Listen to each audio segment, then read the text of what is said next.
Who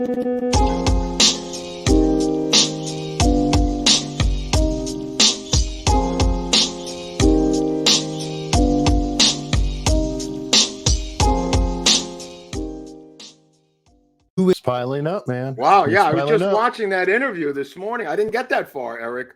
Oh, yeah, like minds think alike. We were in my household just watching this.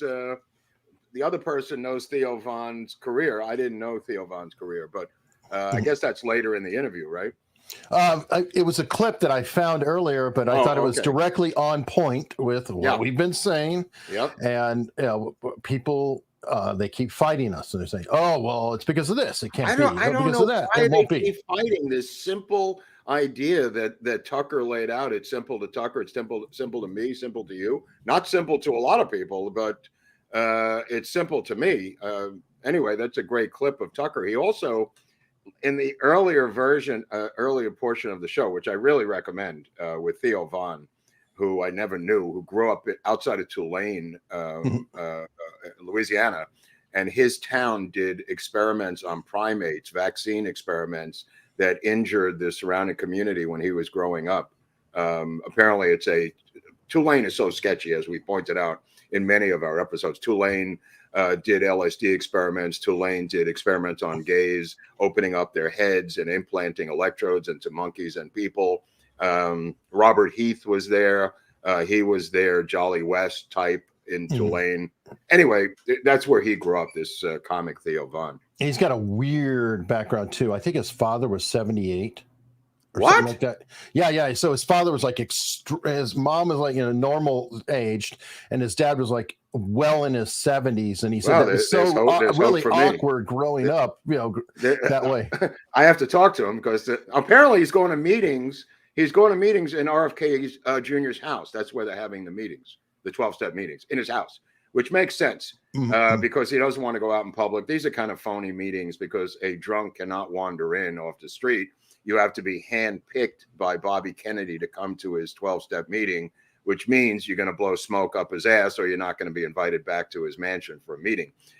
There's a bunch of these in Hollywood, usually people of great fame who want to not leave their house and have a meeting in their house. But he just won't shut up about it, Theo Von. He's got 18 months sober, and somebody's got to explain to him, again, the 11th tradition of radio. He's only 18 months sober? He must have fallen off. He fell off then. Okay, well, he said he's got 18 months. In this thing, they talked about addiction for a half an hour, the two of them. You got to hear the front end of this interview because they talk about addiction for over 30 minutes, both of them.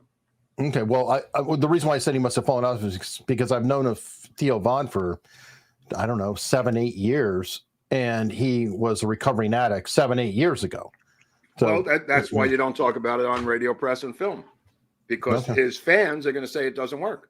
If he'd shut his fat mouth and just go to meetings and do the work and not talk about it and brag about it on his show, maybe he wouldn't keep relapsing like a guy who drowned in his hot tub. Yeah, that's true. Now, is that a symptom? Because I try to be sympathetic to people. Is it a symptom of like you feel like your life is changing, it's good, and you just so badly want to spread the word because you're seeing a positive change, you want others to see that same change? Okay. You talk about it all the time? Right. But think about spreading the word. Only celebrities can spread the word. A regular person could go and tell somebody in a store, doesn't mean shit. What these cats do, and I don't mean all of them, because I know some very famous people who go to meetings who have never said a word about it, go to public meetings, huge stars who go to public meetings and never say a word about it on radio, press, and films. Then there's the other guys who won't shut the hell up, who keep relapsing, and they can't figure out why they keep relapsing. Because, as I've said before, in my own stuff with Dr. Drew that I've done, and in my book, Rehab Nation, it's about humility. It's not about a secret society where the skull and bones, where you have to have a secret knock on the door. It's about being humble that you can relapse at any time. So this cat's got 18 months again. I have no idea his story. I don't really know who he is, but he did show a clip of Anthony Fauci throwing out the first pitch at a Nationals game in D.C. The clip is worth the price of admission because he throws it 85 feet off of the plate into Indochina somewhere while wearing a mask, and him and Tucker just crack the fuck up. laughing about. I mean, it's just a beautiful, beautiful clip. And Tucker just says, you can't have people like this running your country who can't throw a ball over the plate. And there's certain symbolism that Tucker talks about in the interview that's brilliant. And, people are looking up online who follow Theo Von. We looked up the comments of his followers, and they were enamored by this guy they never heard of or have ever seen named Tucker Carlson.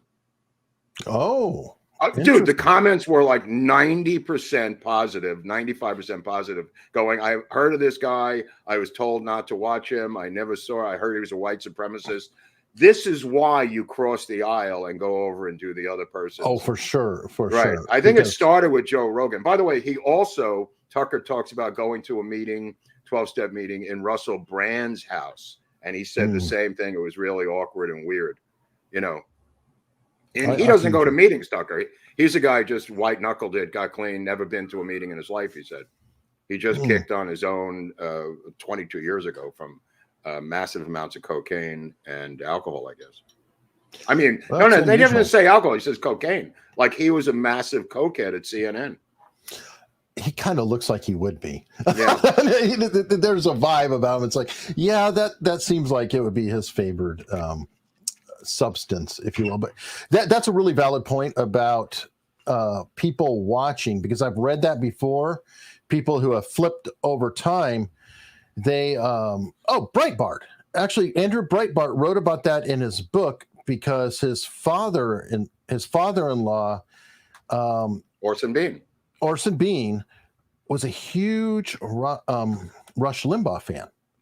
And he had Rush Limbaugh's book on the shelf. And Andrew Breitbart was like, why the hell do you have that book on that shelf? Mm-hmm. That guy is evil. He is the worst. And Orson Bean said, have you listened to him? No, that's the problem. And that's why Obama said, don't ever look at RT, took it off of the commercial basic cable ban. That's why he said, don't ever look at Fox News, because if you begin to look, which drives me to go look. When he was saying that, I go, all right, let me check it out.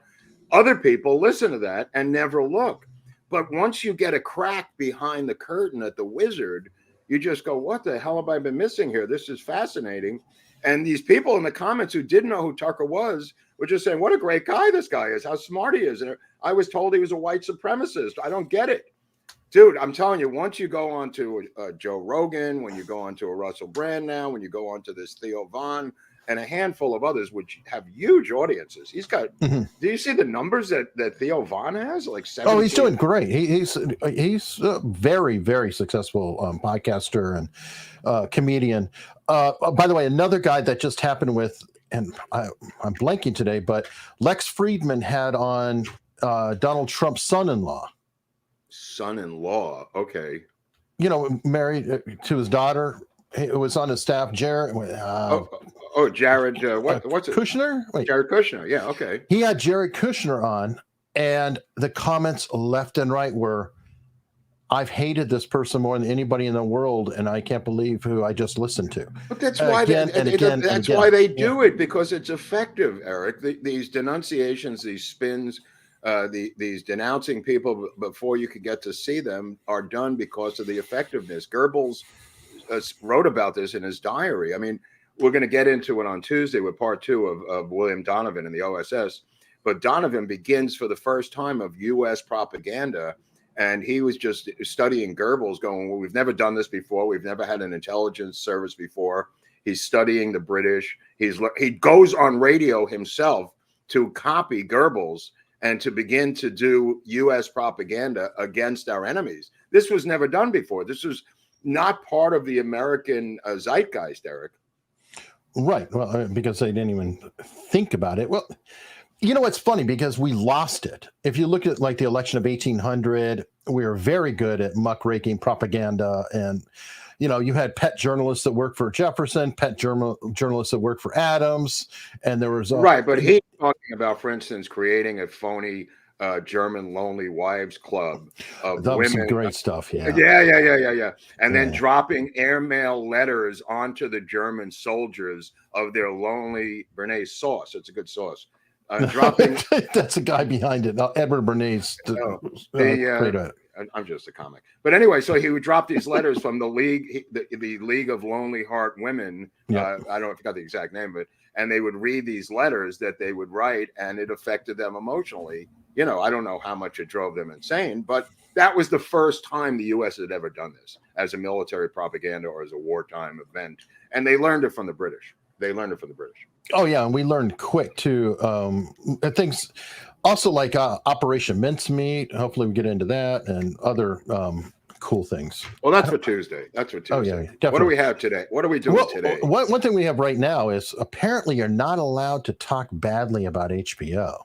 Oh, that was a good one. Yeah. Okay. So this somebody sent me this the other day, and this reminds me of a story from the reason I like this is because years ago in Connecticut, Fox, not Fox TV, Fox Films, not to be confused, 20th Century Fox. Oh yeah, you told me. Created a phony critic for the I think it was, I want to say the Bridgeport Current or one of these papers in Connecticut, and one of the bigger cities in Connecticut. And the people who worked at the paper said eventually, who is this guy? And it turned out Fox had to admit they created a phony film critic to write film reviews and send them into the editor. And they created a guy was getting paid. This imaginary guy was getting paychecks, and Fox had to admit that they created this guy. It was a pretty big scandal for Fox Film. This thing is similar because HBO created phony Twitter accounts to go after bad reviews and the reviewers of their shows. And HBO is very sketchy. I've done a lot of business with HBO over the years. They're a very sketchy organization. But this one really tickled my fancy. Let me see that headline again really quickly. HBO staff are forced to write mean tweets under anonymous accounts of TV critics who trash the cable network. Yeah. Now he's suing them. Plus he was fired on top of it. And there's a picture of the woman he worked for who looks like right out of Mean Girls or something, the woman who forced him to do it. Yeah, there she is on the right. Yeah, that's the woman who made him. Look at that smug piece of shit. That's the one who's being sued and HBO. Look at that. That's who runs HBO, by the way. Well, and I was going to say that this knucklehead here, I saw there was another clip where he admitted ordering his staff to attack critics on stage. He said, yeah, I had my staff attack critics on Twitter. It was a bad idea. Well, it also comes from the guy The Weeknd who did this scumbag who is some sort of a rapper who was involved with this show where they pulled the plug on it a couple of months ago. This guy was a producer on the show The Weeknd, apparently a huge ego, and the show was canceled. The director was shit canned. He's a Nepo baby of another famous director. I forget who it was, Levinson or one of these sons of a director who has no talent. But speaking of sons of a director, David Mamet wrote this script based on a script about the Kennedy assassination. This movie is, I was looking for it the other day. I sent this to Jim DiEugenio, the article that I found. I don't know if I sent it to you, but David Mamet hooked up with a guy who was the nephew of Sam Giancana, twice removed. And he wrote this book, and he wrote a script, somehow gave it to David Mamet, who wanted to direct it. Mamet rewrote the entire script. And then Mamet got out. He's not going to direct it. They brought in Barry Levinson to direct it, Wag the Dog fame and Rain Man and Diner, which I watched the other night, which, by the way, doesn't hold up anymore. Hard to watch, even though it got an Oscar nomination, I think, for Best Screenplay. Hard to watch. However, Wag the Dog and some of his other films are Avalon and not so hard to watch. However, I don't know where this film is. It claims that it's coming out, but we're literally 3 weeks away from the 60th anniversary of the JFK assassination. I see no press on this film that they said Barry Levinson is going to direct. So, and it stars Shia LaBeouf and Al Pacino. So not that matters, but I don't know who's playing who. Maybe it'll get shit canned. I have a feeling. Yeah, I don't know, but Mamet got out, and now Levinson is in, according to Variety. All right. Well, it's amazing that Mamet can still work. I mean, since he's a pariah. I don't think he can. That's what I'm saying. I don't think he can. I think he wrote the script. They got some money for him, and I don't think they would bankroll him as the director. It's kind of like why I'm saying it, because Mamet, I mean, you could write a script or rewrite a script and whatever, somebody paid him for that. By the way, Oliver Stone's a big contributor, I found out, to RFK Jr., which makes sense. That seems like his target audience. Sure. Yeah. Speaking of Hollywood. No surprise there. No surprise there. And I can see where Theo Von has some friends who are Democrats who would go for him. Sure. Yeah, so what? Of course. And that makes sense. I mean, but they're in LA. Who cares? And there are people who know him. There's people who know him. Right. And that's always helpful. But speaking of the other presidential candidate, the one who's actually leading, and yet another of his trials, because which one is it? Is this the one with trying to keep him off the ballot, I believe, in Colorado. In Colorado, right? Let me see. Nope. His latest case. No, I'm sorry. This is another Trump judge. I don't think it's the same one. This is the lawsuit initiated. Trying to get him off the ballot. Sorry. Okay. All right. Well, the judge doesn't seem to have any problem with the fact that, I know you'll be surprised, before she became a judge, she's donated to all these Democrat candidates, right? After becoming a judge, though, she donated to Act Blue. Interesting. And it was part of their campaign to get Colorado to go fully blue. Oh, for they good. Want to keep it blue.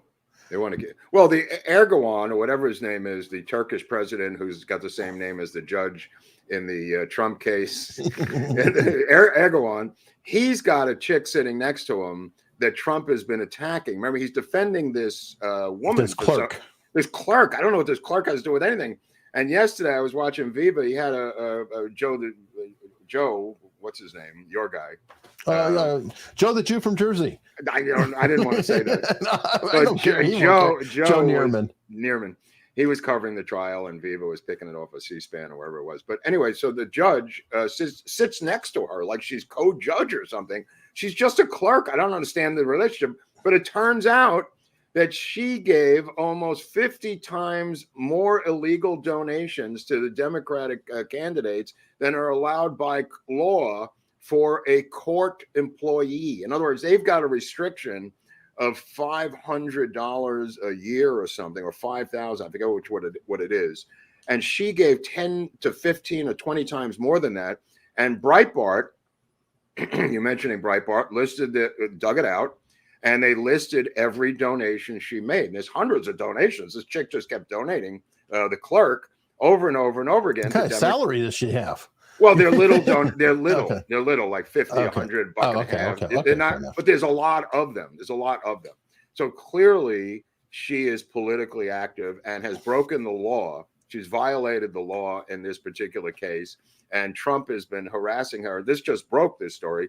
So yesterday, the judge starts flipping out because he keeps saying, "You can't attack my clerk." So the Trump lawyer said, "Your Honor, the story just broke that she's given tons and tons of donations to various political Democratic candidates way beyond the law allows."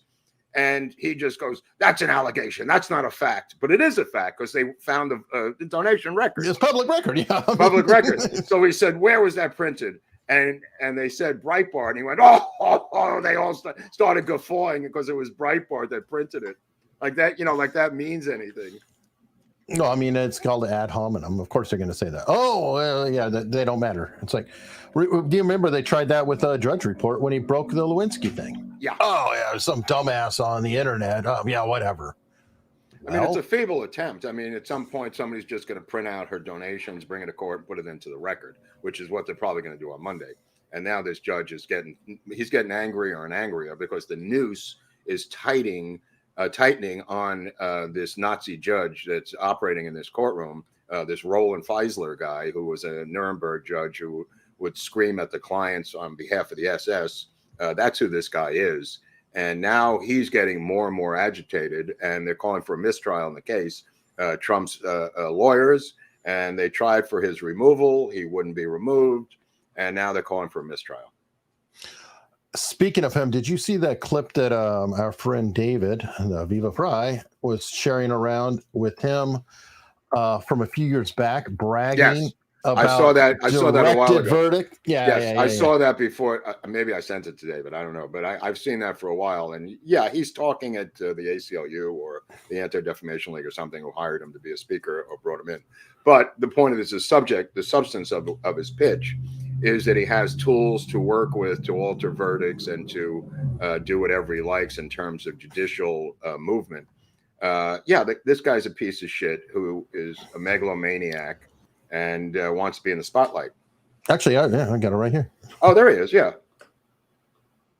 A lot of what I do involves motions, these summary judgment motions I mentioned. And all right, am I following the law or am I making law? Okay, I'm following law. I'm an impartial referee, but it's hard to factor out my own emotions. And I have tools. Somebody can say, well, Your Honor, you have to throw out this case because it's just like another case. Well, is it just like another case? What if the defendant was wearing a red sweater instead of a blue sweater? Well, that's an extreme example. That wouldn't distinguish most cases, but there are other facts that do. Maybe the education of somebody who supposedly entered into a contract would decide whether the contract was binding. I have a tool that I'll call a tool called estoppel. Somebody makes an argument and I say, you can't make that argument. You made a different argument 3 months ago in this case, or even in another case. So I wish you all luck. I'll stand here or around afterwards for questions. And again, thanks. This is actually a different clip, but it's same principle. It's the same this principle, guy makes his own rules. He'll do whatever the hell he wants. And I mean, just show what he looks like again, because there's a word for him in the Yiddish culture. And obviously he's a member of the tribe. Anyone who dresses like that in New York in this particular way is known as a schnorrer. He's just a guy who looks like a schnorrer. And the schnorrer is a guy who dresses inappropriately, looks like a slob, has dandruff on his shoulders, wears this shirt that he's wearing, this purple shirt with a pinstripe suit and a striped tie, completely out of fashion sense on the face of the earth. Okay, and this is what a guy who has to wear a suit and tie every day for work. So that not only is he out of touch with the world, he's out of touch with the style of himself. And if you look at his shirt, how big that shirt is, the neck is like the shirt neck for a 17 collar. And he's got like a 15 or a 14 3/4, this pencil neck geek. I just wanted to point that out. This is a guy who anybody in New York would see on the street would just make a joke on, hey, look at that schnorrer. Anyway, just wanted to bring that up. I thought he looked like a college professor who tried to pick up a student. Right. No, it could be. But in particular in New York, I'm just pointing this guy out because the guy is such a freak. And he's basically a traffic judge. You know, he's basically a traffic court judge is all this guy is. They brought in one expert witness in the case about the worth of Mar-a-Lago, one guy. And the guy said it was worth X, whatever, 17 million, the absurdity. Viva was pointing out that if you wanted to replace the roof or the windows of Mar-a-Lago, it would probably cost. He was over there the other day. He went to see that. Everybody was there. I was sitting there looking. I was like, geez, what do we have to do to get an invite to that thing? Well, first of all, it's in Florida. So, I mean, I'm not going to go there just for that. But he's there. So he went down there. And he said that, you know, Mar-a-Lago is so spectacular of an edifice that to change the tiles on the roof would probably cost $17 million. Anyway, so they brought in one expert witness who claimed that it's worth whatever, $20 million, the whole thing, Mar-a-Lago. So the Trump lawyers were shredding the guy, and the judge would not shut the F up. He's just going, stop asking him so many questions, move it along. This is going to take all day. And the lawyers were going, Your Honor, this is the prosecution's your only expert witness about the worth of Mar-a-Lago. We got to get to the bottom. He wouldn't leave them alone, Eric, about shredding the expert witness. And they weren't doing anything weird. They were just, shredding a guy. How'd you come up with this number? And he just put his finger on the scale. Look, this guy's got to be disbarred. He's got to be removed. Yeah, apparently there are people. Oh, they're calling for the clerk to definitely be. So. Well, now the clerk. I mean, she's obviously illegally made campaign donations. So. Isn't she dating Schumer or something? Or I think she just knows Schumer. But there's another guy who runs the city of New York, named Eric something. That guy? This guy who apparently is known, who's even been criticized by Charlemagne the God. And when Charlemagne the God goes after you, you know you've got problems in the Black community. The God is ridiculing Eric. What's his name? Eric Adams. Eric Adams, for going out. He's called the party mayor. By the way, he goes out every single night with jackets and suits that have sequins and embroidery and diamonds on them. The craziest outfits, like Michael Jackson level suits. This piece of shit who used to be a New York City cop years ago and now can't get enough party into his operation. Now he's obviously banging this chick. She's 25 years old, lives in Brooklyn. She has no experience in the campaign world. She raised money for him. She's got a degree. 2020, she graduated in a Bachelor of Science degree in biology, of all things, that girl. And she's 25 years old, and she's his chief campaign raiser and chief of staff in that area of campaign funding. The FBI, I'm going to tell you this, they had, and I'll tell you where this came from. Adams, along with these other mayors, these blue city mayors, were called to show up to see Biden to try to get money out of Biden for the massive immigration problems that are happening across the country in these blue cities. So they had a meeting with Biden, and I don't know how many mayors there were, maybe 12 mayors. They had a show up to try to get money out of Biden, was really what this is about. So Eric Adams shows up, and before he walks into the Oval Office, right before, he gets a phone call from New York and says, I got to get out of here. It doesn't tell anyone what happened, doesn't say anything, refuses to comment, and he jumps on a plane, flies back to New York because that girl was having her house raided by 35 FBI agents that morning at the crack of dawn in Brooklyn, in Crown Heights, Brooklyn. That chief of staff of his campaign fundraising operation was having, and they're going to take her down, and they're going to try to get her to flip on Adams. Now, this was done, and this is the point of the story, to Adams because he stuck his black toe into the water for a presidential run by going down to the Mexican border and embarrassing the Biden administration. This payback is a bitch. Not only is he not getting the money for his African immigrant assault from Mars, where they're taking over the entire city of New York, his chief of staff is now going to be indicted, and they're going to get her to flip on him. They are so vicious. And the guy didn't do anything untoward. No, he made the mistake of complaining about Biden and immigration policies, etc. Right. And now it's like, oh, it's kind of like my dad told me growing up. Oh, you want to cry? You want to have something to cry about? Yeah. That's sort of what went down there. But it wasn't a coincidence that he was about to enter the office in D.C. To meet Joe Biden with the other mayors. That's their statement, and it's also a threat to the other mayors. You know, if you ever do this, we're going to do this. These guys they're shameless, Eric. They're vicious. You know, Barnes was talking about it last week. How they'll, you know, a murderer, they'll treat a murderer with kid gloves and let him go on bail. But if you're a white collar criminal or a political enemy of theirs, jail, always jail for these maniacs. We saw it. You know, again, this all started. People forget where this started. Just what the recent stuff. It went back a little bit further with Obama going after Jesse Jackson Jr. and Rod Blagojevich and jailing both of them in Illinois. That was the first time I saw it. The second couple of times is the new iteration of it under Trump. Started with a guy named Paul Manafort. And when that happened, they seized his home in Los Feliz here, right by my house, and just claimed it was ill-gotten gains. Then they went over, they brought in their forensic tax accountants, and they just went through his tax returns and said, deny, deny, deny, old tax returns. And they just said, this is ill-gotten gains, ill-gotten gains, ill-gotten gains. They took away his homes. This is before the trial even started.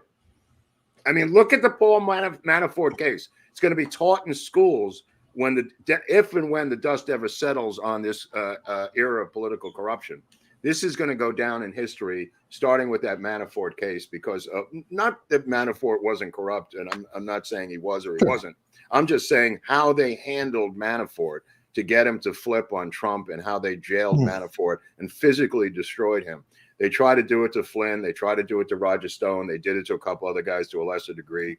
And that's their MO, as Barnes pointed out. That's what they do. It's like And Stalin, you show me the man, I'll show you a crime.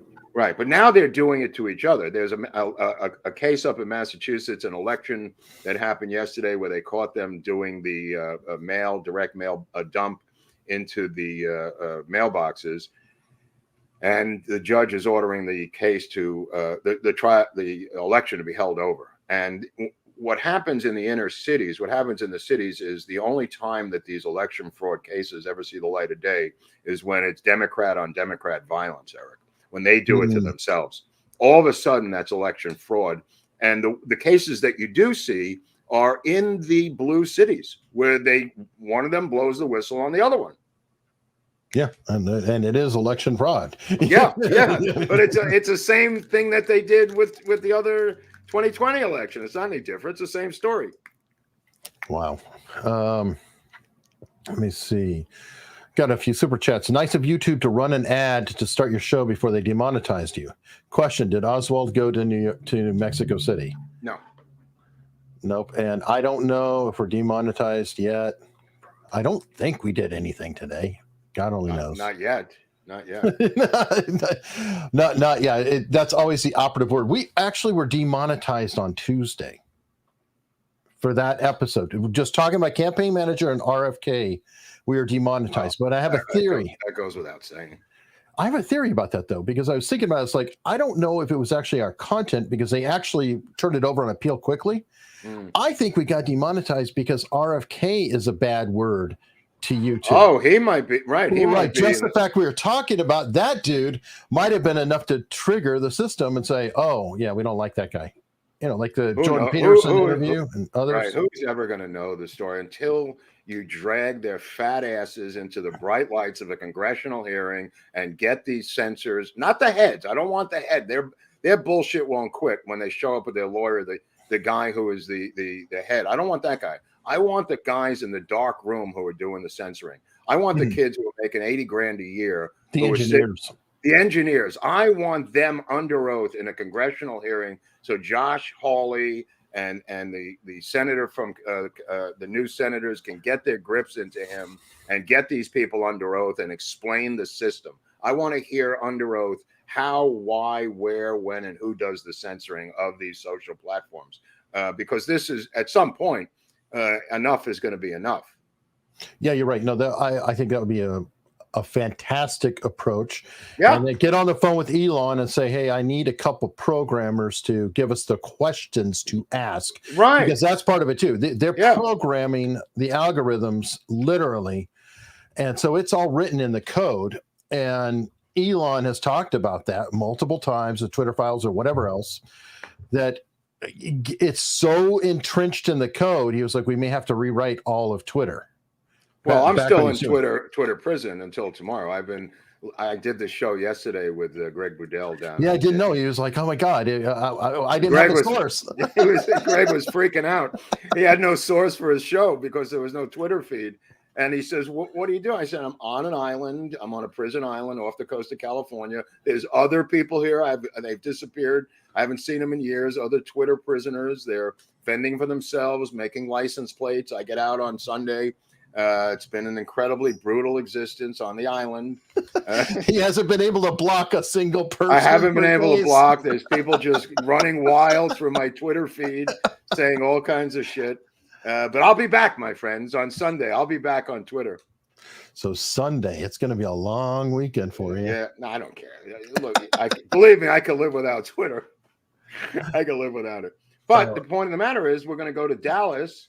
When is that, Eric? We're going to go down there and talk about JFK and the assassination. Yeah, it's coming within 2 weeks. I mean, Lord, the 2 weeks from today, we'll be in the conference. Oh my God, this is getting scary. We'll be doing a Freeform Friday from Dallas. Right. That Friday, I think we're going to be on Blaze TV that morning too. Look, I just want to say we're not in the business of giving tours of Dealey Plaza. I know a bunch of people have asked us that, but think about the physics of what you're talking about. I mean, if you want to, maybe we could set up some VIP. We're going to video us doing it, so there will be a video we did of that us walking before, through. right? Didn't we do that before? We never recorded it. You showed it, and we were going to go What back did I and do? record I it. did a thing where I did it. Somebody videotaped me.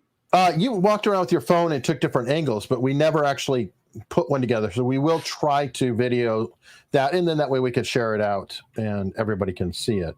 Okay. For sure. Okay, Rick Galinas. Oh, this should be interesting.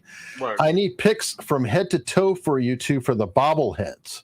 We need to get the dimensions right. Yeah. Mark's book on the addiction racket is awesome. Oh, thank you. Thank you. I appreciate that. The I don't know the dimensions of the. I have a bobblehead, by the way. Which you do? Yes, I already. It's a Dodger bobblehead that my brother made for me for my birthday years ago. All right. Well, contact me on Twitter or wherever, Rick. I know I've talked to you on the side, and I'll try to figure something out. I just want to say something that Tucker pointed out about smoking cigarettes. How his father smoked Pall Mall, and it's in this interview, by the way. He talks about, in World War II. Remember how the cigarette companies sent cigarettes to the soldiers? Yeah, it was in the T-Rats. There was a He said that's how his father got started smoking Pall Malls, and they smoked non-filters. And the reason they smoked non-filters is they flipped the cigarette and they smoked the end of it that had the logo on it first, so the enemy could not tell that they were American cigarette butts or the enemy's cigarette butts. That's a great little piece. I love that shit. Tucker just threw that out, and Theo didn't get it, but I said, "Whoa, that's great. That's really brilliant. Brilliant. Very smart." Yeah, non-filtered. There were shorts, the camel shorts. They sent him Lucky Strike shorts. Whatever else they had, they're all shorts, and that's what his father started with. But the idea that they flipped them and lit the other end first that had the logo on it, that's smart. I like that. No, well, somebody was thinking. Yeah, I'm still determined to go with the clicker thing. So I'm never giving up the clicker. The clicker, okay. Remember the debate we had about the clicker? Oh no. For the M1 carbine. The people wrote in and went nuts. They went crazy. Yeah, they said it was an urban myth, and I'm not buckling on that urban myth. I've had too many people tell me about it. Yeah, I don't know. But YouTube comment section, often wrong, always certain. Always certain, often wrong. You know what? That should be on the top of the page. I have never seen so many people tell me I was wrong about something where I had to go and comment again to go, not only was I wrong, right, you're completely wrong. And they go, okay, thank you, sorry. It's like crazy crap that they just determined you're wrong. And they're not, it just happens to be that they're wrong again. Very strange. The latest short that I put out on Zapruder. You just talked about Zapruder, essentially, how he didn't cave or whatever. And somebody wrote there, he was never, nobody held a shotgun against him. And I'm like, in fact, they did have shotguns against him. Yeah. And also, I don't know if they held it against him, but if they had them on hand, I mean, you're going to say there were nobody with shotguns there? I mean, I didn't say no. It was intimidating. It was intimidating. It was designed to intimidate. Sure. The Secret Service came in with shotguns about the film. Did they point them at him? No. But it wasn't. It was an attempt to intimidate him, and Zapruder, to his credit, didn't buckle. I'll stick with that one. That's been written about it quite a bit. I know. I think that's funny. And then, of course, other people are saying, no, he was absolutely in on it. He had the exact vantage point. Oh, that's ridiculous. The guy had vertigo. He could barely stand on that platform. Had to have his secretary holding his legs because he was going to shit his pants. There you go. All right, Sir Lawrence is saying, if Mark hadn't already left the left, the recent reaction to the Israeli-Palestine situation surely would have driven him off. Love the show, guys. That's not true. I never changed my position on Israel from day one. So I disagree with that. There's plenty of people on the left who asked Bob Dylan about his two kids who were bar mitzvahed at the Wailing Wall, who wrote "Neighborhood Bully," one of the greatest songs about Israel. I suggest you look at the lyrics that Dylan wrote about Israel in "Neighborhood Bully" in 1983, I think it was, on the Infidels album that came out on Columbia Records. But no, I've never altered my opinion. Again, Dershowitz and others, the party may have left them. Okay, that's the problem with this. I consider you as a old school liberal. versus a leftist. And Well, they said the progressives, communist the progressives have now said that Hamas is part of their progressive umbrella today. And I know, and I said, great. I said, fantastic. Now we know who the Nazis are, what side they're on. This is actually turning out, besides the violence and the death, which is obviously really sad and disgusting. But there are political situations here that are to the advantage of people who want them to come out of the woodwork, like myself. And they, Progressive Caucus, the Progressive People, Progressive Democrats, the DSA, Democratic Socialists of America, embracing Hamas, the Nazi. Angela Davis, there was just a video, somebody was sharing it, where she was talking about the Palestinians and how they pulled in. That is part of their whole cause. Good. That's great. Bring it on. Let's go. Which side are you on? Which side are you on this particular thing, which is possibly going to lead to World War III? In World War II, the people saying, well, it's not the same as World War II. Really? Tell me about Charles Lindbergh, who kept going over to get more medals from Hitler before World War II started. Tell me about Charles Lindbergh, the most famous man in America, who had America First, not the same as the America First today, but had a campaign of isolationism, and it wasn't isolationism. They were pro-Nazi. Tell me about the 20,000 Nazis who filled in uniform, in suits and ties and in Nazi uniforms, Madison Square Garden in New York, the home of the New York Knicks. And tell me about the people who beat the living shit out of them with baseball bats, who were regular New Yorkers when they left that Nazi rally in Madison Square Garden. That allowed us to see what side we were on then, and this is going to allow us to see what side we're on now. There's a lot of benefits to these people coming out of the shadows, Eric. That's true. But don't worry, our current leaders have identified the problem, so they've created a new, I guess you'd say, committee or what is it? They're going to tackle what they see as the problem. Our nation was founded on the fundamental principle that all people should have the freedom to live, to worship, and to be without fear of violence or persecution. Every person has the right to live safe from violence, hate, and bigotry. Oh, she's talking about the Jews. So many more. President She's talking Joe about the Biden Jews, right? Yeah. Not only to keep the people of our nation safe, but to condemn unequivocally and forcefully. Thank you. Finally. All forms of hate. Thank you. Except they're worried about Islamophobia. Oh, I thought you had that clip, because later in that clip, that is the whole clip. No, there's another clip the full clip where she talks about Islamophobia, which is the drop the mic moment in the clip, because she, after this whole buildup of hate, she said that's why they're signing a presidential edict to stop Islamophobia. Now, during the World Series, they ran commercials about hate against the Jews in Israel, 1,334% increase in anti-Semitic violent hate crimes. It's all over the World Series. They kept running this anti-hate thing from the whatever organization it was. And everybody's talking about the Jewish stars of David that have been painted on Jewish homes in Paris. The mayor of Paris is now flipping out. He can't believe this is happening in the Marais, which is the Jewish area of Paris, up there on the hill. And she comes out yesterday talking about Islamophobia and having a presidential order to prevent Islamophobia. It's unbelievable. Not only are they tone deaf, and I don't think this is tone deaf. This is, again, tripling down within the Biden administration of their progressive leftist causes. And great, let's get it on. Let's get this on. Get this over with. This may be the greatest foot in the door we've had since Ronald Reagan. You know what I'm saying, Eric? This may really help us. Let's see who's who. Put your hand up. Are you for the Nazis? Are you for the Third Reich? Let's put your hand up. Let's get a hand up and show who they are. Yep. And the stat here, even Christopher Wray said at the Senate hearing this week on hate crimes against Jews, they have been uniquely targeted. The group makes up 2.4% roughly of the American population, but accounts for 60%. Yep. Of well, all you don't crimes. have to tell us about it. We know about it our whole lives. The point of the matter is she just discovered that it's Islamophobia, Kamala Harris. And she didn't do this on her own. I mean, this was thought about, this was planned, this was a thing she came out with, and it's her group that's back there.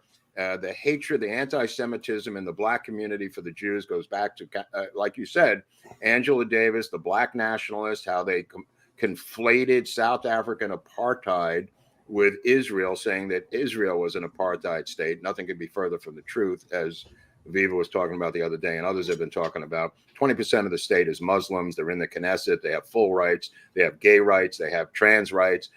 Any of them who would ever do this in their own country would be killed.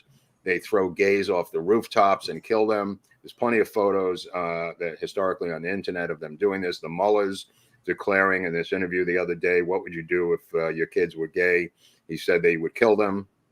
And they make no bones about who they are.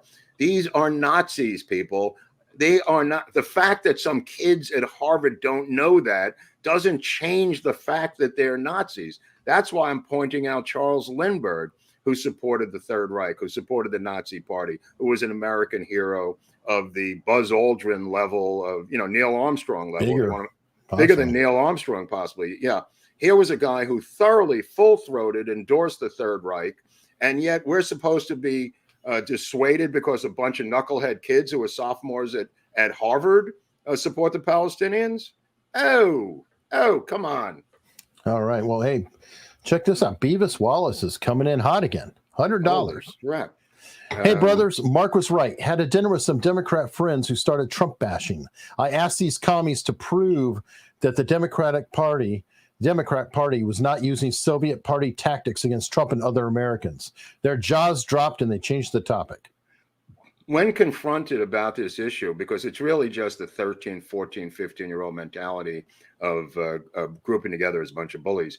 When they're confronted about it, they back off. They back off because they know that there's no way to explain this. There's no way to justify it, and there's no way that it's legal. So Beavis is quite right about that. The fact that he has to eat dinner with commies, I have to do that too sometimes. So I always look at it. I look at it as like an information-seeking resistance French beret moment of operating behind enemy lines and trying to find out some of their secret code words and buzzwords and the latest thing, because it changes. The code changes all the time, Eric. So I have to go undercover to these dinners all the time and find out what their codes are, so I can report back to the headquarters, which I won't reveal where it is. Well, you just keep doing that so I don't have to. And thank you, Jay McCall Jr. with a $50 super sticker. Booker Dog saying for $20, countdown to Dallas. And it's going to be fun. It's going to be, everybody's going to be there unless you're in the Deep State Conference in Pittsburgh with, Meathead, Rob Reiner, Alec Baldwin, Judith Vary Baker, and everybody else who's going to be in Pittsburgh. I mean, if you want to be in that group, you could go to Pittsburgh.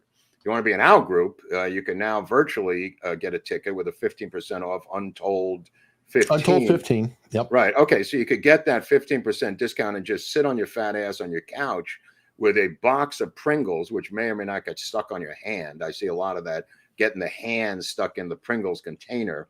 But you could just stay home with your dog and not even go to Dallas. You can't say that Dallas doesn't love you, Mr. President. It's true.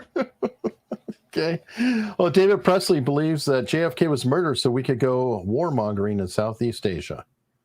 Look, we were warmongering in Southeast Asia before he became president. I mean, like I said on a previous episode, when we left South Korea, all of the equipment did not come home to the Brooklyn Navy Yard. It went directly to South Vietnam, where it was used by the French. So one Southeast Asia war led to another one, which led to another one way before JFK. That being said, there was enough support for the war on both sides of the aisle. Let me just put it that way. There was, but that was a breaking point. We'll be going over Tuesday, I think, because Donovan got on very well with the Vietnamese, but they were saying, with Chairman Mao. Get rid of these French here. Get rid of these French. And he's like, man, can't do that. So, yeah, I mean, what you see at the end of the World War II is the collapse of the British Empire. And that is really fascinating because Churchill and Donovan are really trying to divide up the world and keep Stalin and the Soviets at bay. So, I mean, it's a real juggling act. Everybody says, this is imperialism. It's not really imperialism. It's more of like who gets what. It's the spoils of war, right, Eric? I mean, like who's also, I mean, he's friends with Tito in Yugoslavia, Donovan. He's hanging out with Tito and a bunch of other sketchy cats. Well, I think there was also the knowledge that, hey, we left Germany in shambles at the end of World War I, and look what they put together in 20 freaking years. Oh, yeah. Less than 20 years. I mean, think of how impressive their buildup was after being just devastated. So they had to really think about, okay, how can we do this and split things up where this shit can't happen again in 10, 15 years, because these people are pissed and they're going to be happy to do it again and do it again. Winston Churchill makes his bones by famously standing up on the floor of Parliament and finally verbally in real time calling out the lords who were selling parts and engines for Messerschmitts before the war to the Germans. And he found out about this way before, tried privately to stop them, to no avail, these industrialists in the House of Lords, until he named them and called them out and shamed them. The same thing was happening here with IBM and other companies that were doing business, including the studios, the motion picture studios, who, for whatever reason, just could not disconnect from Nazi Germany. They had to have, these Hollywood films. I mean, Hitler was watching 3 Hollywood films a day. I don't know how we had time to kill the Jews. I mean, 3 films a day, that's like 6 hours. And Hitler was get Goebbels in there, some popcorn, and like, let's roll, Wow. Thank God he was. I mean, imagine if he could focus full time. Mm-hmm. Let me see. We have another story here. This is interesting. You sent this to me earlier. Oh yeah, brand new Speaker of the House. Yeah, I don't even understand this, but go on, go ahead. Yeah, apparently they have an adopted son who's 40. Well, the guy's 50. How old is Mike Johnson? 50? I don't know 52? how old he is. 51, 52? Yeah, he's probably my age or older. Mike Johnson, I think, is 52 years old. He's got a 40-year-old adopted son. But yeah, I don't know why. Somehow he adopted him. He adopted him when they were 24 years old. See that picture with him and his wife? Yeah. The kid was like, I want to say 14, and they were 24 or something like that. The kid has not stopped committing crimes for 25 years. This kid, adopted by Johnson and his wife. Johnson has 3 or 4 other kids biologically who are fine. This kid just cannot stop committing crimes, was arrested again just recently, and that's why it's in the paper. Has to commit crimes, can't stop committing crimes. Okay, so yeah, he's Johnson's 11 years older than that's okay. So he's 24 there, and the kid is 13, right? Yeah, it looks like. Okay, yeah. Crazy. That is. It's a little weird. It's a little. I don't want to make any allegations. But and you always want to. It's like somebody who's trying to do the right thing and take care of people. That's cool, but. Oh. Guy has more mugshots, and he's not in the family photos of Johnson, by the way. He's got more mugshots than they have family photos of themselves and their own kids. That's what he said. No, that's what Johnson said. Oh my God! Right. I mean, it's a shanda. I mean, it's a shanda to Johnson's family doing the right thing, and the kid's a criminal. But wow. Yeah. Talking about awkward. Yeah. I don't know what. I don't have a great answer. And I mean, and what do you do? But I figure at 40, it's like, hey, you're on your own now. Come on. Goodbye. Right. Well, he is technically on his own. I don't know how much support they give him at this point, but he is legally. They took over him as a guardianship, when he was a kid, But he's 40. He's an adult. So I look, all bets are off at this point. Yeah, that is freaking crazy. Now you sent me a separate article about a car crash. Oh my God, this thing! Holy cow! Take a look at this. If there's video of this, there's a short video clip that we could probably go ahead and play because the car's going 1,000 miles an hour. Oh yeah, I know, but I'm just saying that It's, Look closely at that flash on your screen. It's a white Porsche that Bellevue police say was driven by 26-year-old Ting Ye on September 30th around 4 in the morning. look at that. Oof. Traffic Oh, my cameras God. capture the moment that vehicle hit a cement Look at that. barricade. Oh, hey, Investigators say Ye, the driver, survived. Her passenger, 27-year-old Yabu Lu, died. Court records allege Ye. Which, I mean, that is, that's some scary okay. stuff. So Lou was killed, and this one, both on alcohol. They were. She was arrested. And the DA asked to $2 million bail and to take her passport as a Chinese national. We don't have a what's it called, an exchange program. Oh God, it was Right. in my head, and it just. I know. Now I can't. Come on, chat, help us out. What's it, between two countries? Not an exchange program, but No, criminal thing. Anyway, so extradition treaty. Extradition of these people, right? So this Chinese chick, they said, "Give us your passport, give us a $2 million bail." Blah blah blah. She flees that night, gets into Vancouver, and flies back to China like she's going to come back.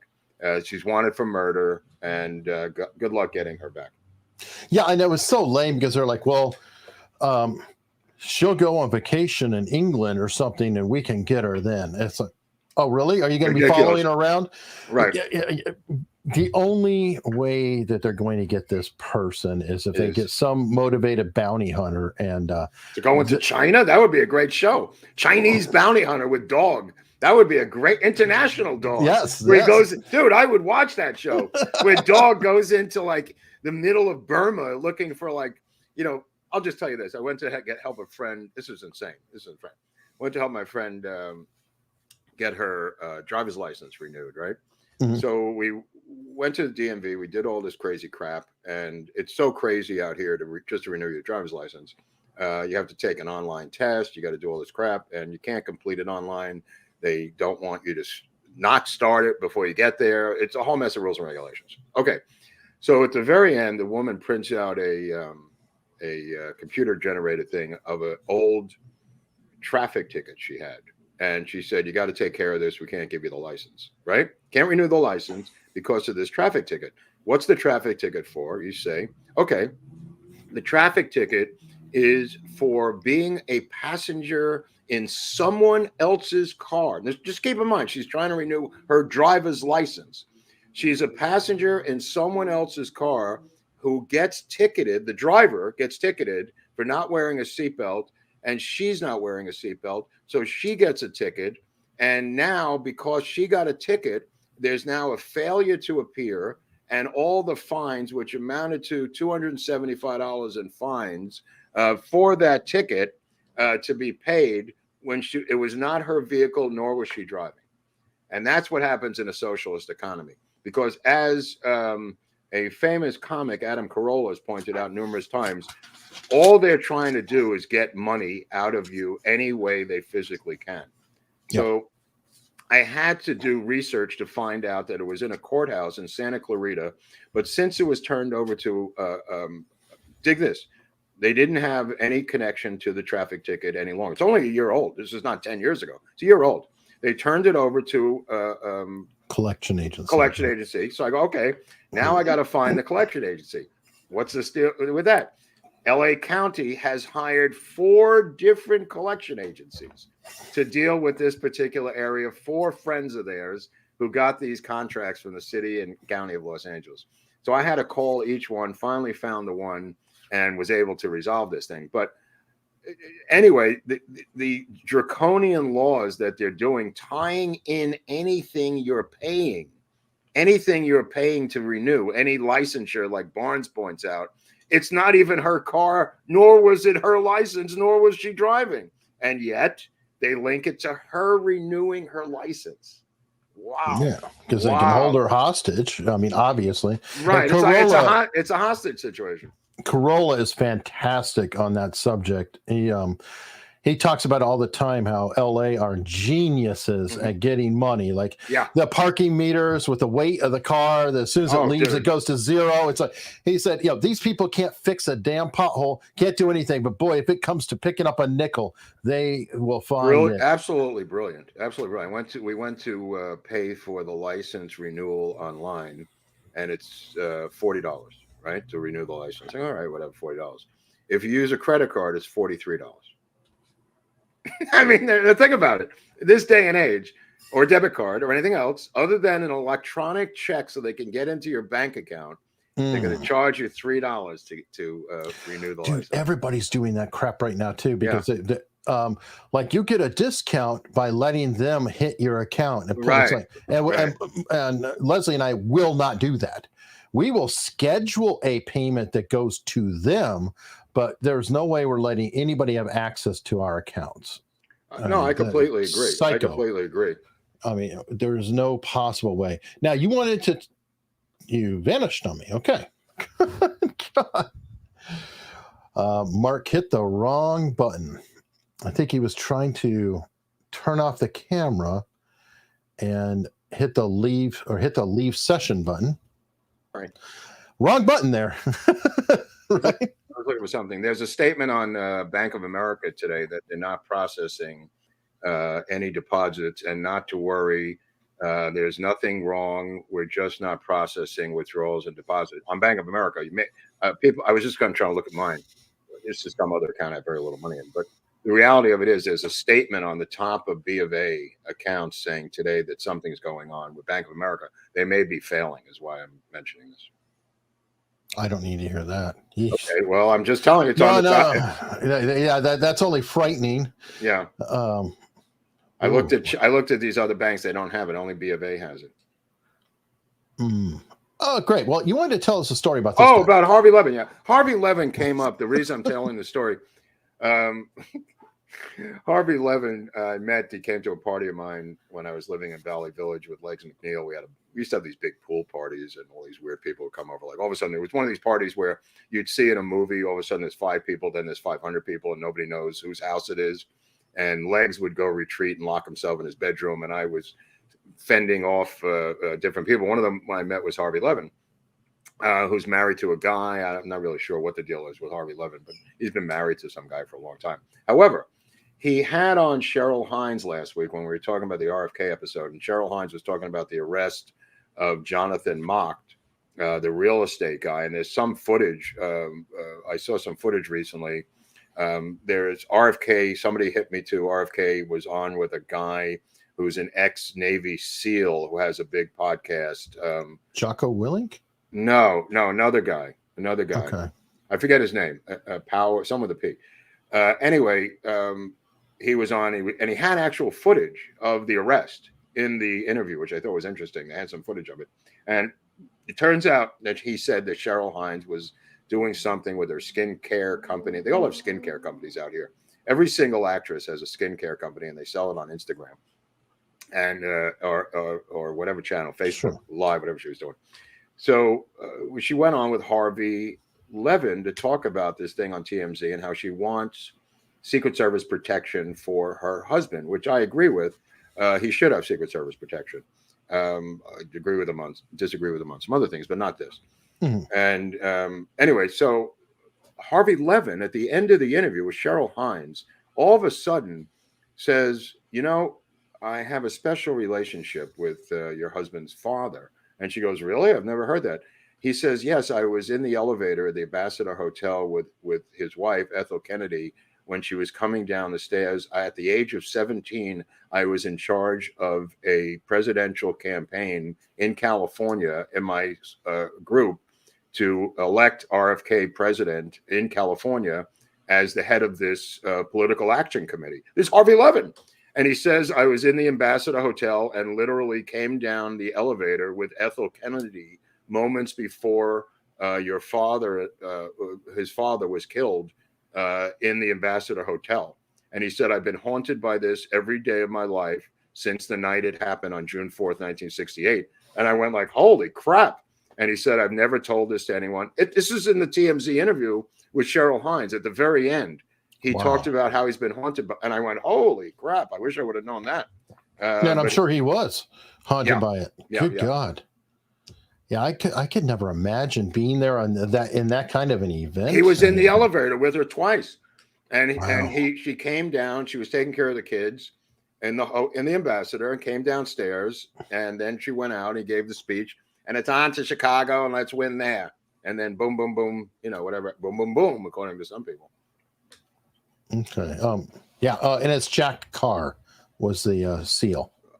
Jack Carr. Okay, yeah, Jack Carr. He was on a show with Jack Carr, whoever that guy is. Okay. He's a famous author. Okay. Oh yeah, he's got like 45 books or something, novels, right? He's got like he's a novelist. I don't know how many, but he's best-selling author. I mean, yeah. they're No, all- it was RFK Jr. was saying how he only read 5 of them or something, and the guy's got like 45.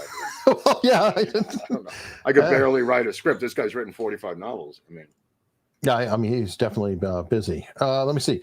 Carl Burkhalter, Stanton's War Department closed hundreds of newspapers and imprisoned tens of thousands of political prisoners. tens of thousands. I in find North. that a little hard to believe that Stanton in prison. Where do they keep them? In Yankee Stadium, bro? Tens Yeah, of that might thousands of be- political prisoners, really? Might be the number might be exaggerated a little bit. I think Especially, this sounds like an embittered Southerner. well, yeah. I mean, but it in that time too, the American Right. population was what, about 70 million versus Yeah, 300 something now. Boy, too? oh boy, that's Stanton. Holy cow! The Not that he was a great guy. no, I'm not saying he was, but boy, that's it's tough to run a War Department. Anyway, speaking of numbers, there's a guy named what's this guy's name? He's got a new book out. The guy's name is Richard Hanania. Yeah, he was on with Beatty, Daryl Beatty from Revolver News. I recommend this interview that he did with him. This author is a Ivy League graduate, but a conservative. He's written a book called The Origins of Woke, which I've ordered today. And in that book, he talks about where woke came from. And he's a scholar that the left really hates, this guy, Richard Hanania. But the Daryl Beatty interview is great. I really recommend you people see it on Revolver News if you can get that website. And two of the things he talked about is that 1 out of 75 women in the entire country who work in a corporation are working in HR. 1 out of 75 are working in HR. And then in the 1970s, there was about 100,000 people in the entire country working in HR departments in the country. And now there's 1.5 million. Eric, he's just talking about the growth. One chapter that he has in the book is the growth of HR and how they enforce the woke edicts. Well, that's how. I mean, no, that's how they got from the campus to the corporation. But it's regular women who were just secretaries who now are the HR. Right. But that's what I'm saying. They infiltrated the corporations, and that's how they do it. Because guess what? HR sets the policies and the training that the employees have to go through. And if anybody gets marched to HR, that's like going to the principal's office in a corporation. So, yeah. Anyway, I ordered that book, so I'm going to give her some more. Yeah, well, details definitely. See if we can have the dude on, maybe. Oh, and he did say one of the easiest ways is a presidential order to reverse affirmative action in government contracts. He said that was a presidential order, has no judicial legs to it, and any president can get rid of that affirmative action thing that's expanded so much in government contracts. That could go in one day when Trump comes back. So, taking notes, Donald? But Donald Jr., I think Donald Jr. watches the show and then he calls up his dad.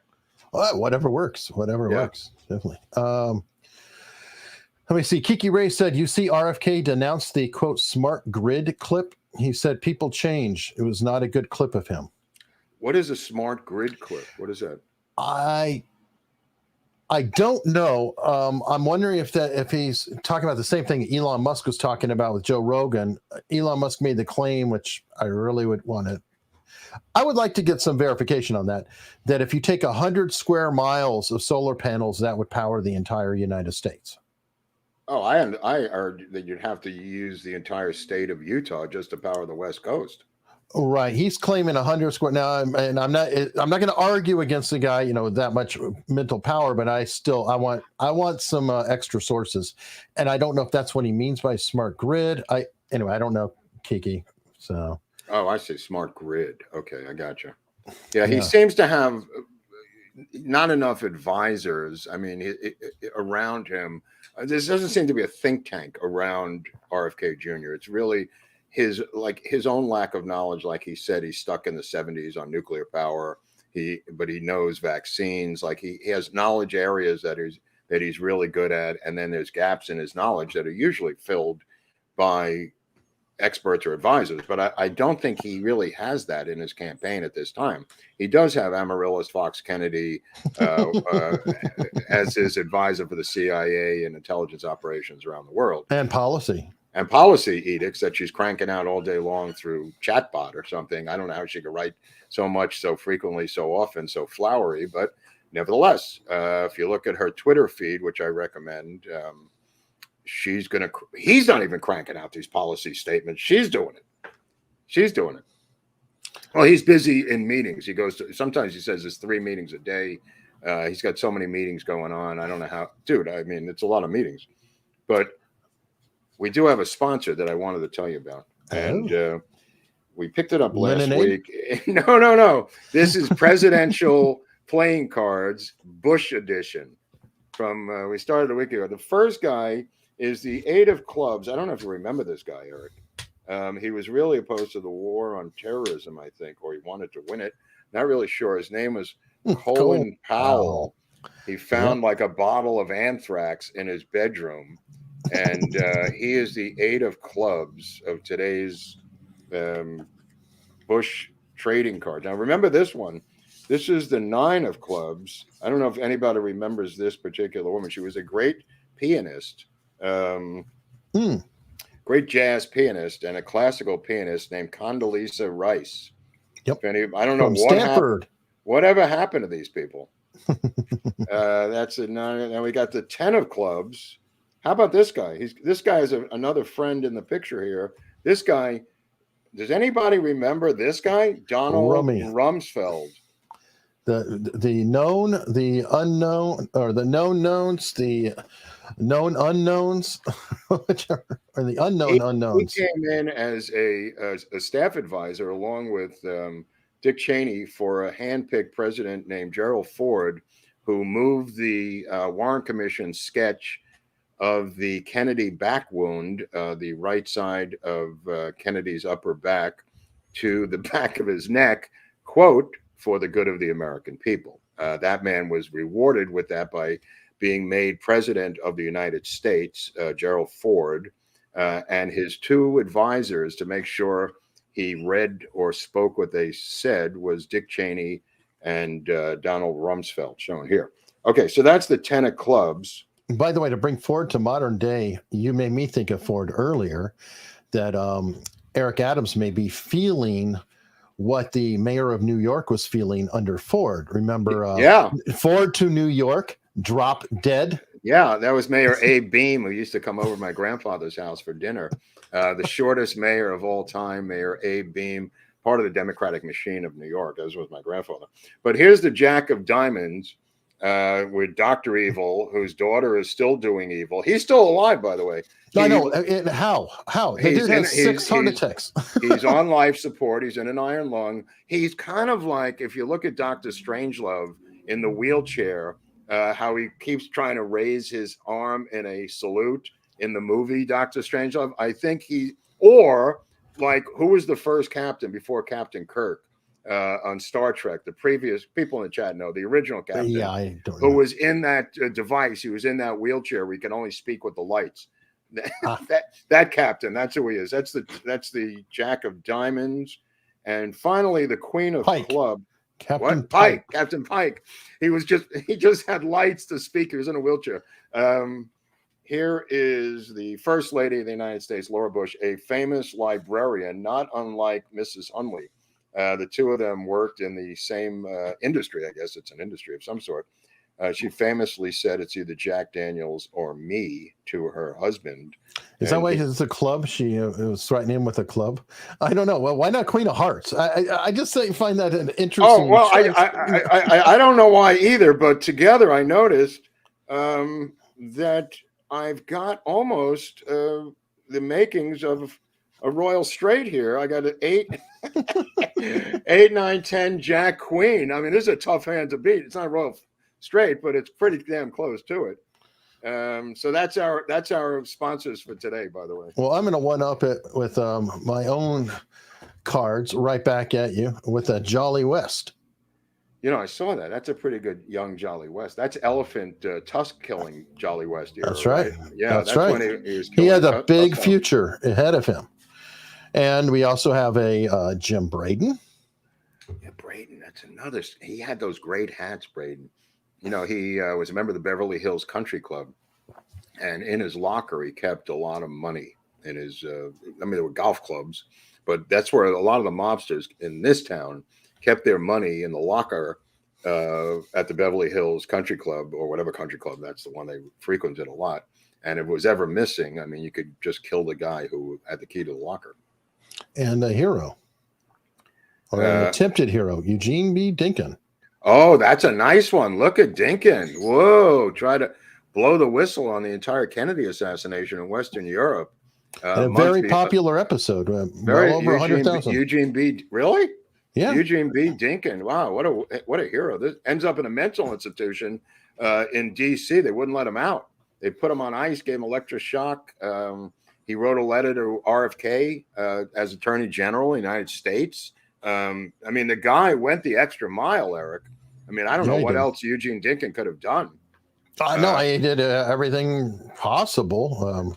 But it's a great episode. People really like it. Yeah, and it's one of those neat ones because he's sort of an underreported character, and we've tried to surface those. He went AWOL. He went to the headquarters in Switzerland of the UN, and then talked to reporters, and some of the reporters ignored him. Some of them didn't, and that's how the story eventually got out. Wow. I wanted you were talking about living in the past and Bobby Kennedy and all that. I saw this the other day, and I saw this. This was great. Yeah, I just really love the nice juxtaposition. Wow. You know, we're almost 100 years old in Cuba. Wow. Folks, communism, you go ask was it Michael Moore about how wonderful Cuba is. Remember Sicko? And yeah, Sicko. It's so Cuba's just so great, so wonderful. Their healthcare and everybody is doing so well. That's exactly where you want to live, right? Well, Yasiel Puig, who ended up being the right fielder for the Dodgers, had to pay smugglers to get him out of there a couple of times. It didn't work. One was a failure. The sharks almost ate him and his mother. Eventually, he got into Mexico City and was able to navigate into the United States. But a lot of the Cuban baseball players have had to use incredible heroic means to get out of Cuba. Even now, Aroldis Chapman, who pitched in the game the other night. By the way, tip of the hat to the Texas Rangers fans in Arlington. We're going to be going down there. I've eaten in that Mexican restaurant right next to the stadium. Great series, tip of the hat. World champions, you got to tip your hat to Corey Seager, double MVP, won it for the Dodgers 2020. And to all the Texas Ranger fans, we'll be down in Texas in a couple of weeks. Yeah, definitely. And by the way, I cared for Cubans myself, personally, feeding them, things like that. And the stories I heard, one after another, after another, after another. Wow. And the number one thing they all said was, if you get rid of Castro and the government, we'll come home. They said, their whole family would leave Miami and go right back to Cuba. There was a very strong family bond with them and tradition, but they're prisoners in their own country. Well, and they always compare Cuba to other countries, and if you really want to compare it, you can compare it to Puerto Rico, which is not a country, but you can also compare it to the Dominican Republic, which has a similar size and is in the Caribbean. And That's such a weird country, though, because it's one island. You've got Haiti on one side, Dominican Republic on the other, and they don't cross.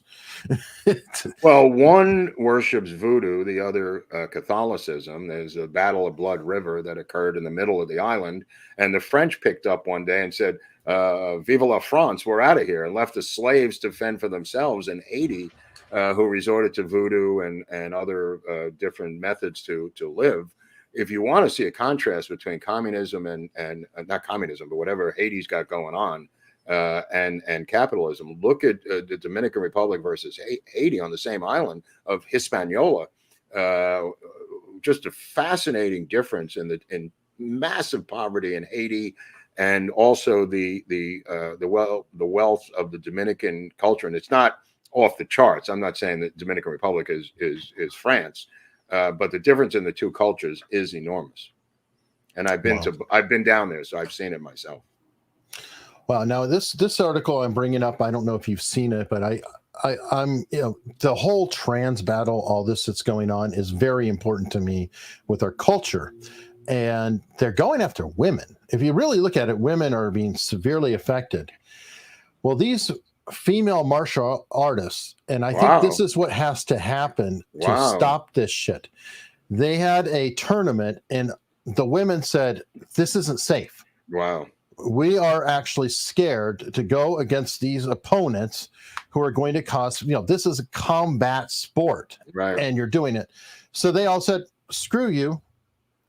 Go have your tournament." And that's what they should do. Yeah. Well, exactly. But because they did that, and the tournament's like, oh my God, they invested all this money, they wound up having to ban the trans athletes. And I think that more high school swimmers should do it. You're right, Eric. You're right. That's a way to do it. It's like, okay, you want to play this game, fine. Yeah. You're going to have a women's event with no women. You can't do it both ways. You can't swim in a swim meet and then complain that a trans man won the swim meet. You can't have it both ways. You got to walk. You got to walk, and let them not throw yourself on the gears of the machine, and not let them to have their party for the event, and let them have a trans event then, and knock yourselves out. Go find 10 trans swimmers or trans wrestlers, have their own thing. Who cares? Well, the way they're handling it, I think this is appropriate, is they have two categories. And one category is women only, and the other category is open. And that includes the men. Okay. So do they intermingle or they're separate? No, I mean, if a trans woman wants to go fight the men, go for it. Yeah. Go for it. But you know what's odd? They never want to do that. I know. They even had a third category. They tried to do a third category. Right. They didn't want that either. No, they want what they want. They want no competition. They want to crush, 5 foot tall, 100-pound girls. Mm-hmm. And look, and they be called heroes. That's what's so sick about it. And they get a medal. These are sick fucks. They got to stop the event from going on. You can't. It's the same as a weight class. Imagine a boxer comes in, he's a heavyweight, says, "Yeah, I want to fight this flyweight. What's the problem?" Well, we got weight classifications here in boxing. You can't fight this middleweight. You're a heavyweight. Joe Louis was a middleweight. You're a heavyweight. You're a middleweight. You're never going to fight Joe Louis, as Joe Pesci says in Raging Bull. Get over and even when they do separate by weight, the bone structure of a male versus a female. No, right. I'm not suggesting weight. I'm just giving you an example of the class structure in boxing alone. It's all men, but even with that, there are divisions, and you can't cross over. I'm just using that. I'm not suggesting that for the trans issue. I'm just saying the same rules could apply to trans women, coming over and doing their thing. Oh yeah, definitely. Somebody pointed out, yeah, good point. Unless you're Andy Kaufman. Right. Well, that's a stunt. You could also talk about Billie Jean King playing tennis against what's his face. Who was like 50-something years old and smoking. I think he was smoking during the event. I think it was not really the same thing. I mean, at least I think it's Venus or Serena Williams. One of the two has flat out said no. She was like, the best I can beat is like number 280. Well, McEnroe said that too. McEnroe said the same thing. He said there's probably no woman alive who could ever even compete in the top. Number 5 women couldn't compete with the lower 200th men in tennis. Yeah, and by the way, the famous women's soccer team, right, who were suing for equal pay because they were so much better, blah, blah, blah. They got their asses kicked by 13-year-olds. Oh, 13-year-old boys. Yeah. Oh, Yeah, that's it. That's it. But I mean, they're the top in the world, and 13-year-old. They're wondering why people don't want to go see these events and pay the same ticket prices to see Michael Jordan. They're wondering why they don't want to see a bunch of really tall chicks in Sacramento playing basketball. When you could see James Harden on the Clippers now. I mean, there's a reason for ticket prices to not be the same. If you want to see Taylor Swift or you want to see Joan Baez, there's going to be a difference in ticket prices. I'm sorry. You can argue that Joan Baez is Joan Baez and Taylor Swift is Taylor Swift, but it's a free market economy, right, Eric? Yeah, and there are exceptions because I don't know if people remember, there were the top 2 UFC fighters in terms of money were Conor McGregor and Ronda Rousey.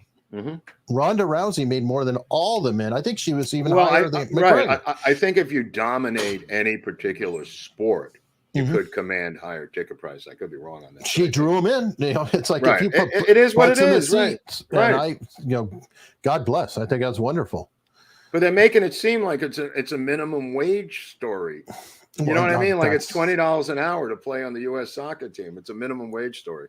Well, and the beauty of it is Nate did a great video on this. That's what blew his whole channel up, put him on the map. And essentially, the women, their deal, they refused the men's deal. So the men's deal was like a higher cut if you pay. The women didn't want that. They wanted a steady, guaranteed income. Whoa. And then guess what happened? What? COVID. Oh, all the men. Right. Yeah, but here's the beauty of it. All the men got no money the entire year. All the women were paid because they made a good deal, but then they still sued the men saying we should have the men's deal because they're making more money now. It is so specious and ridiculous. Hold on, keep going. I just got to answer this door for a second. All right, cool. Let me see. Go through some of these super chats. Holly could be the new McCarthy.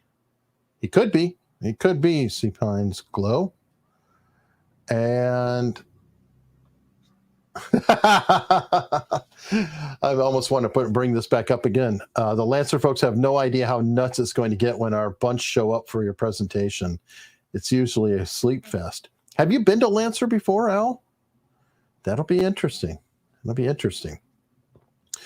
Entry required. Mr. and Mrs. E on YouTube, solely because I said so. And it's both of you. Both Mr. and Mrs. Great to see you guys. Looks like a Christian Scientist or something. False alarm. Good for you. Oh, by the way, I wanted to tell you, I learned more about the entry required tag team. Remember how I said that he's always signing Mr. Entry Required? Who's that? One of the followers or something? Or? Yeah. On YouTube.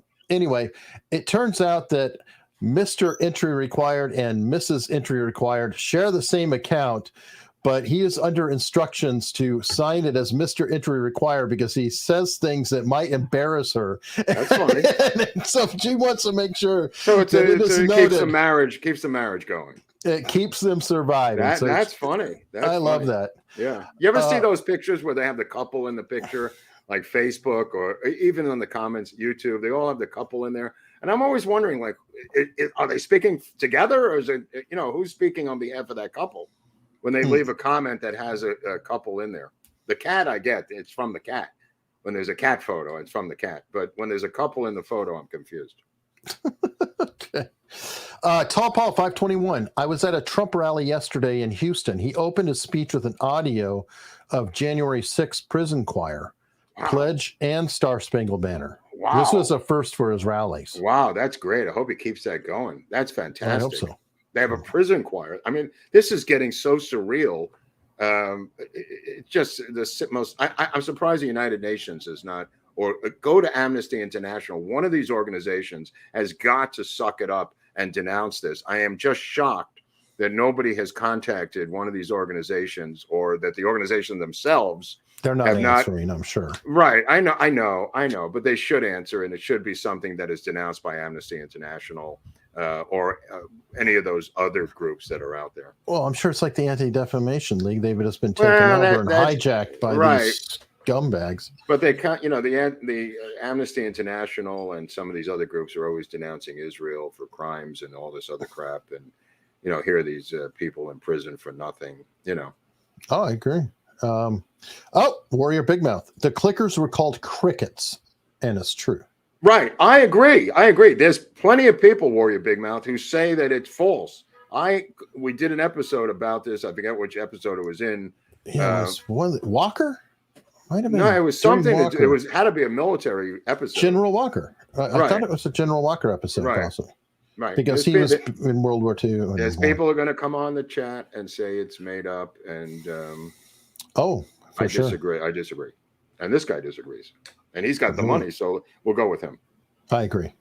Mean Gene, hooray for Beavis! I agree. Beavis is a great. Well, this guy's now supporting Beavis. I like that. Very good. And Mean Gene is saying, "Wow, those anti-Jewish abuse statistics from FBI Ray need to be publicized much, much more." Well, the World Series had the commercials during the World Series saying there's a 1,300% increase in anti-Semitic hate crimes in the United States. I mean, the numbers are off the charts. It's the leading number every year, despite the belly aching by African Americans.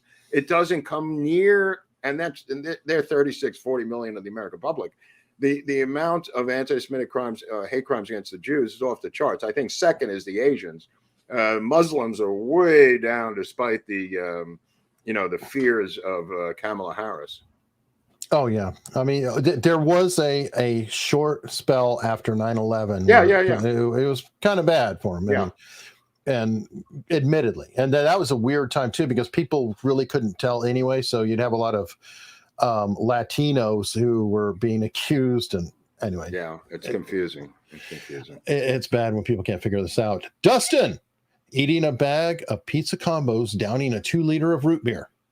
Love the show. Can't wait for Dallas. I bought these pizza combos. There's a couple of different versions of it. There's the pepperoni one. We each bought when we were flying back. Was I in Dallas when I bought them? No, I was in Philadelphia, flying back from West Palm Beach, and I bought the pizza combos. And I hadn't had them a long time, and I just forgot how great they were. I think they were like $8 a bag in the airport, but well worth it. I got a couple of different flavors, and we swapped them out. But one of the great inventions by the Americans is pizza combos. Pretzels that have pizza inside or pepperoni inside, or whatever. Yeah. All right, Mark, why in the world wouldn't the Biden administration grant RFK Secret Service protection just out of taking the safe path? They surely aren't worried about the cost. They're not worried about the cost at all. In fact, they give Secret Service protection to Anthony Fauci, Mel Torme, Lenny Bruce. I mean, it's not about the cost. It's about the cost that RFK has to pay out of his pocket every month, which can be $300,000 to $400,000 a month that RFK has to pay. That's what it's about. And how do we know that? Because RFK, through Freedom of Information Act documents, has found through Mayorkas's corrupt Department of Homeland Security statements affirming what I just said. All right. If that makes any sense to anybody. All right. Well, Greg, LPCS, sent us $20. I don't know if he meant to ask a question, because I see there's a question down below here. So I'm going to jump to that. Mark, were you friends with Stiv Bader's Dead Boys, Lords of the New Church, punk / new wave, and know of their lyrics connections to their correspondence with Dr. David Peter Better, who's very conservative? I have no idea. I mean, I know the Devo guys very well. I know Mother's Bow very well. I know, like I said, Dead Kennedy's D.H. Pellegro was a close friend. It's about the extent. They were the Toilet Boys, Dead Boys. I get them confused sometimes. Stiv Bader, I don't know. I only know some of these guys. And I don't know about Dr. David Peter or whatever his name is there. I don't know anything about that. You know the new Diva guys. I had I mean, I know the Ramones. I know Joey really well, and some of the other Ramones not so well. There's some conservative Ramones in there. Joey, I know. As far as Diva goes, I know Silas Height. I think he's the son of one of them. I don't know which one. That I don't know. He's also a musician. His did the jingle for like the Google Doodles, does a lot of soundtracks. Really, really talented, amazing dude. I know Bob pretty well, Mother's Bow, who was a guitar player. Okay. Let me see some rants that I want to go through here. Taytone, Barris said on his show today, Trump will do Florida rally during third debate with state reps switching endorsements from Ron. Primary is over, but Trump wants to utterly humiliate backstabber and end his career. Well, he's got a history of doing that. I don't blame him. Why not? Drive a stake through this mutt's heart. I mean, he's already semi-dead. He's wearing lifts in his shoes now, apparently, to make himself taller. I mean, this thing, it's a train wreck, folks. It's so sad what this guy has done to himself. Nobody did this to himself except himself. He just should have shut his trap, endorsed Trump, and gone for the vice presidency under Trump. Should have gone on the stump saying, I am supporting Trump 100%, kind of like Vivek does, I guess. And Youngkin was smart enough to say, no, I'm not running. Right, exactly. I'm saying if he had played his cards right, he could have been Trump's VP choice. And now, as they said in The Odd Couple, he was linguini, but now he's garbage.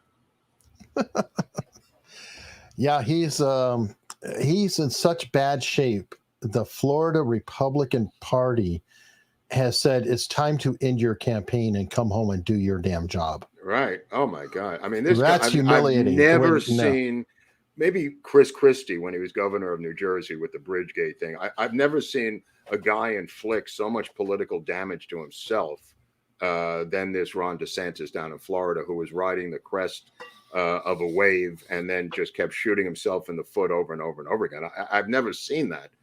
He seemed like a smart guy. Maybe they got to him. Maybe the book deal, from Murdoch was enough to convince him to go on this kamikaze campaign to blow himself up. I don't know, but I've never seen a man damage himself so much politically as Ron DeSantis has in this election. And it is remarkable because it's remarkable. The only you pointed out Vivek, and I think it's a solid point. Out of all of them, he is the only one I can't see Trump being annoyed with, because all he ever does is praise Trump. Right. Like, well, that's what DeSantis should have done. Yeah, it's like, I think I would be better, but he was amazing. I don't know why DeSantis could not come up with a similar strategy. It's mind-boggling that he thought that this was the way to go. You talk about not reading the wind, and then just praying that he gets indicted and removed from the ballot, I guess. But even if that happened, his numbers are so low that they'll never vote for him. Yeah, and also Vivek was smart in picking lines of attack that Trump doesn't talk about that much or care that much about. So, anything anti-woke and all that stuff, that doesn't take away from Trump. It's like they're almost a concurrent message. So I really think the dude has been running for vice president the whole time. Yeah, no, I agree. That seems to be, and that's okay. That's fine. What is he? Indian? What's his Indian American? Yeah, his parents are from India, but he was born here. Okay. And I think Trump likes the guy. I'm sure he'll probably get a cabinet position somewhere. Oh yeah, definitely. Mm-hmm. Carrie Lake is still the leading candidate as far as I'm concerned for vice president. Right? I think Carrie Lake would be the number one. Although, you got Matt Gaetz. How long is he going to be a congressman? Well, Carrie Lake, Carrie Lake is going to run for the Senate, though. You don't give up a Senate seat for the vice president. Especially in Arizona. Because Arizona, especially anywhere. I got two words for you, Jeff Sessions. You don't give up a Senate seat for any cabinet appointment for your party. I'm not talking about the individual. I'm saying from the party, because you've secured that seat. There's no guarantee you're going to retain it. And in fact, Alabama found someone else. Right. But what I'm trying to say about it is it's especially true in a state like Arizona, which is very purple. If you can pick up a red Senate seat there, you want them to stay, because they're very likely to lose to a Democrat down the road, or it's likely to be a pain in the ass Democrat state for you. So, right. But I'm saying if she doesn't have the seat yet. No. But if she gets the seat, you can't ask her to give up the seat. I'm sorry. That's not how it works. No, and I really I think she's got pretty good odds of getting that seat. Oh, that state's so corrupt. Who the hell knows at this point? I mean, dude, it's like Louisiana in 1970 now. I mean, the state's gone completely berserk. Hang on, you were thinking about moving there. I know, boy. That's why I'm taking so, Eric. That's why I'm taking so long to do this. If I'm going to do it at all, because I could have moved to a bunch of places where I would have, real sadness that if I had taken that route at this point. It's not so easy. I mean, I've lived here. It's almost 30 years. I mean, I've been here since the mid 90s. Yeah, I hear you. All right. No Sniper in the Nest said, do you happen to know if those of us who have virtual tickets to the upcoming Lancer seminar will be able to ask questions of the speakers? I presume there will be a Q&A at the seminar for those there.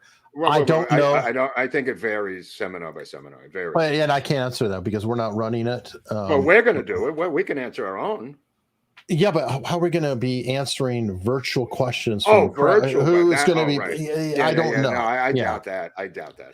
I don't know if they're going to put something out offering that, maybe they'll take a random selection of questions submitted ahead. I can't answer though. I have no idea how they're running it.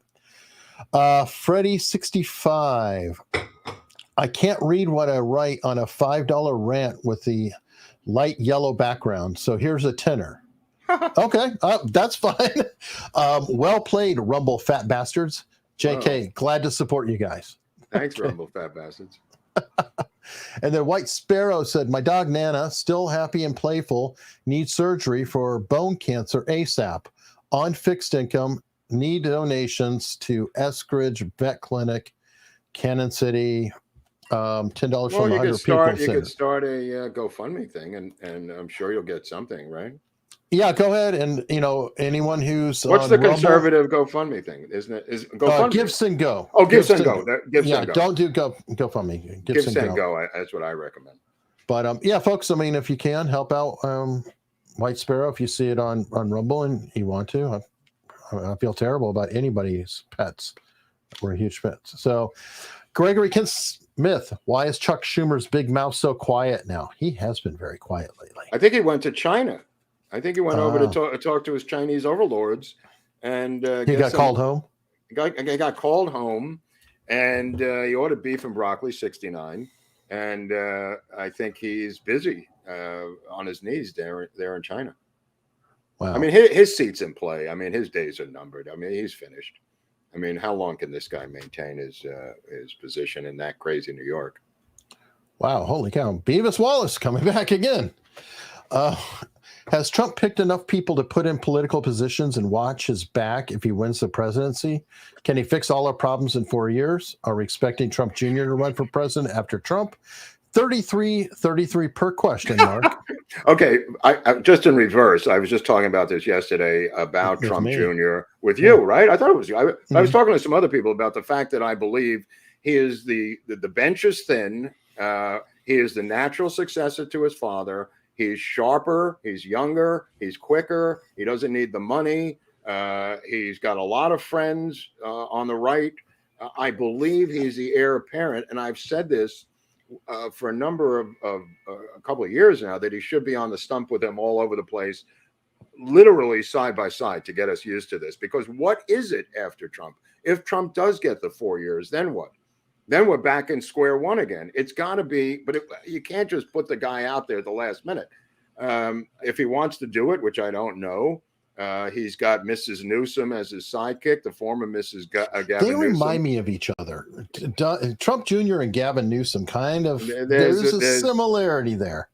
I don't know. Can he fix all our problems in 4 years? Absolutely not. No. Hold on. Go back. I didn't see the first question. I'm sorry. Can he fix all our problems in 4 years? No, but he can straighten out a lot of crap in 4 years. There's a lot of crap that this guy can straighten out in 4 years. And then it's picked up another. Okay. That's another good question. Very good questions. $33.33 worth of questions there. But enough people. Well, look, there are guys he now knows he can trust. And I'm saying the Kash Patels, Eric, right? Did you hear Kash Patel going at that? Yeah. That cross was holy. Yeah. He was just battling that son of a bitch beautifully. Right. Are there enough Kash Patels? That I don't know. Well, we don't. I agree with you. He only needs a few really loyal lieutenants watching his back. He doesn't Right, have to, just because look how the woke left took over all these agencies with one guy at the top. Mhm. The guy who runs the FBI, every single FBI agent, I can't believe is woke. But when you put the guy at the top or the top two in command, you're controlling the entire agency. And that's what he didn't do the first time. He didn't remove Comey. He didn't remove the head of the CIA. He didn't remove a lot of people that he should have removed. Maybe he didn't have people who were loyal to him to run these things. Right. I don't know, what the answer is, but the answer for RFK, for JFK, was to put RFK in the Attorney General's spot. And JFK was embarrassed, but his father said, "F you, your embarrassment. We're putting Bobby Kennedy in the Attorney General's spot to watch your back." They didn't give a crap about the embarrassment. And even that didn't help in the end. It still caused a lot of trouble, but and I think it's illegal now. But nepotism is not the same as cronyism. True. And yeah, that's kind of a hard one. Boo Boo Bing Bang, $50 Australian. Thank you very much. And we have Pasha. Here we go, Mark. Chinese bounty hunter introducing new star, Shar Pei. Shar Pei the dog? I guess. Yeah, I love those. I love those Shar Peis. They are the beautiful, beautiful dogs. I never would own one, but I'm a boxer fan. So there's the Boxer Rebellion. To touche Pasha there, I'm more for the Boxer Rebellion. Are you in the camp of our friend David, who thinks that the bulldog is the most beautiful dog in I don't know what that dog was that he put up on the screen the other day, but yeah, I felt. Oh, that was something I shared. That was freaking hilarious. Right. That anchor. I don't think that was a bulldog, Eric. I think that was no. It's a special. It's like a French breed. Yeah, I don't know what that was. Yeah, but it was a beautiful dog. His face was No, I'm a boxer. I mean, we've had boxers in our family for years. I mean, those are drooling dogs that drool with jowls, and I understand where Viva was coming from. At some point, they thought that his dog had passed away, but then the chat reminded people that Winston. When I saw Winston at his house, he looked like a Chihuahua. So right. He's completely shaved now. Looks like a different dog. Right. Let me see. Actually, you know what? I have that clip because we have to have some lighter moments. And this it's like a mastiff or something, like a bull mastiff. Yeah, this is just so. Look at his face. Look at his face. Look at this. What? Did you have a question? This guy's cracking up. What was the movie with Tom Hanks with the dog? Oh God, I don't know. Remember that one? That was when Tom Hanks was with that dog's not amused. Yes, I forgot the name of the movie, but that dog expression is priceless. Wow. And he's just kind of like, "Do you have a question?" Tom Hanks and a dog. Something. Turner and Hooch. Turner and Hooch. Yeah, Turner and Hooch. Oh, chat's lit up. Turner, Hooch, Turner, Hooch, Turner, Hooch. Okay. I'm sorry it took too long. My brother told me when he was on Jeopardy, he said the secret of Jeopardy, which he won $83,000 and gave me $80, but that's a crime against humanity. The real secret to Jeopardy is hitting the buzzer at the wrong moment when it's not electronically connected. And a million times you hit the buzzer, but it's too fast and it doesn't go through. And he says that's the key, is not the answer to the question. They'd all have the answer to the question, but it's the timing of the buzzer. Yeah. I've heard that before. Obviously, Ken Jennings knew how to do that. Yeah, he was in a groove, Jennings. Whew, like scary. All right, Sergeant Willie, never get between a Democrat and his collection of fees and taxes. I know. I mean, dude, that's their whole thing. I mean, they don't do anything else except collect money. And they're very good at it. Very good at it. S.E. Gittins, Mark, it's time to patent the Groubert anti-theft locking mechanism. Well, look, I just saw this guy from Target before the show. I was showing Eric. He was on chat. What's it called? Squawk Box on CNBC with some woman. And he was still talking about the summer of George Floyd and how his own employees this year were afraid to come to work because of the blowback against all of their crazy children's LGBTQ stuff. He still doesn't get it, this guy. This is the cat right here. This mutt. Who is this mutt? They can't close the stores fast Brian enough. Cornell. Brian Cornell may be voted the worst CEO in American corporate history. This guy is so clueless and so out of touch with the American people that he is determined to run Target out of business. And I predict he will, unless he's People removed. said, look, there are bathing suits that are transgender bathing suits that are being targeted and marketed to kids. There is a guy who you're working with, a designer who, I don't know, was a devil worshiper with some of the things. What did you find? What would you say back to some of those criticisms? Well, I think you and I both know those weren't true. They were true. The guy we said admitted he the was best thing for a us to Satan do worshiper. is He's address the very issue. famous. You We just can't combat each and every statement that's being made. Wow. And yes, you can. No. What a piece of shit. Did you notice when he said that's not true? Mhm. That tongue jut is a grooming when you're nervous. Is that a tell? Is that it's a bit of a tell, yeah. Oh my. What a piece of crap this guy is. Target cannot close their stores fast enough because of this guy. Good. The shelves are so empty in there. I went in there the other day and they had displays of different products. They had African-American cooking displays. They had a guy in a wheelchair buy these pants for the wheelchair guy. They had a bunch of fat girls in tight jeans as a display. Dude, it was like I was in the woke Hall of Fame in Canton, Ohio or something. This is not a store. This was a freaking museum, people. This was not a retail operation. This was some woke Hall of Fame exhibit. Oh yeah. And you know what? Couldn't happen nicer people. Yeah. Did you see though? There was a victory.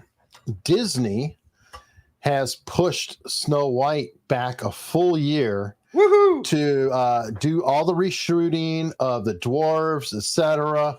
And what I love is that Daily Wire, to their credit, are doing Snow White themselves.